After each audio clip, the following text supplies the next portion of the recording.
गुरुजींनी वर्गात विचारले, शिवीची व्याख्या सांगा. गण्या, खूप राग आल्यानंतर शारीरिक इजा न करता मुखावाटे मानसिक इजा करण्याच्या हेतूने निवडलेल्या शब्दांचा समूह जो उच्चारल्यानंतर अगाध शांतीची अनुभूती होते, त्या शब्दसमूहाला आपण शिवी असे म्हणतो. गुरुजी, तुझे चरण कमल पुढे कर बाळा.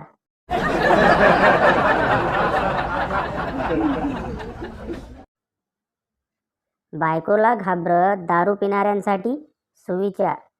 4 क्षण चकण्याचे, बाकी सारे दचकण्याचे.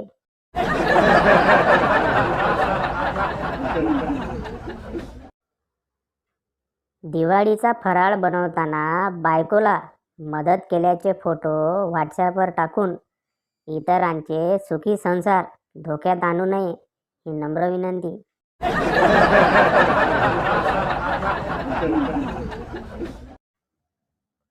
मुलाखतदार, कॅरेक्टर सर्टिफिकेट. उमेदवार, आणायला विसरलो सर.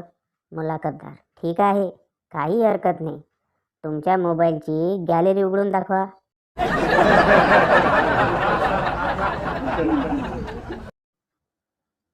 बायको, अहो पिंट्या रडतोय, मी त्याला छान गाणं म्हणून झोपवू का?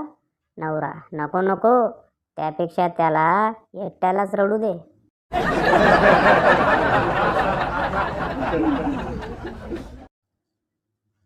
टीचर, संगठन में ही शक्ति है, का एक अच्छा सा उदाहरण दो.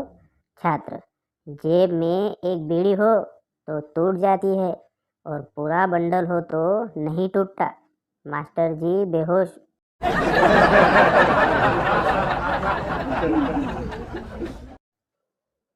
जर घरात घुसताना वरांड्यात एखादी नाजूक लेडी चप्पल दिसली तर कोणताही माणूस डोक्यावरचे केस सावरल्याशिवाय आत जात नाही.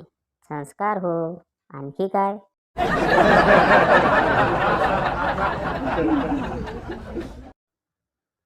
लोक जेव्हा या फराळ करायला असं म्हणतात तेव्हा भीतीच वाटते की हे नेमकं कशाला बोलावत आहेत, खायला की बनवायला.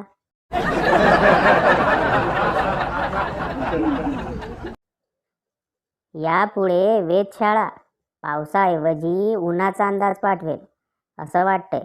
येत्या काही दिवसात मध्यम ते तुरळक स्वरूपाचे ऊन पडेल.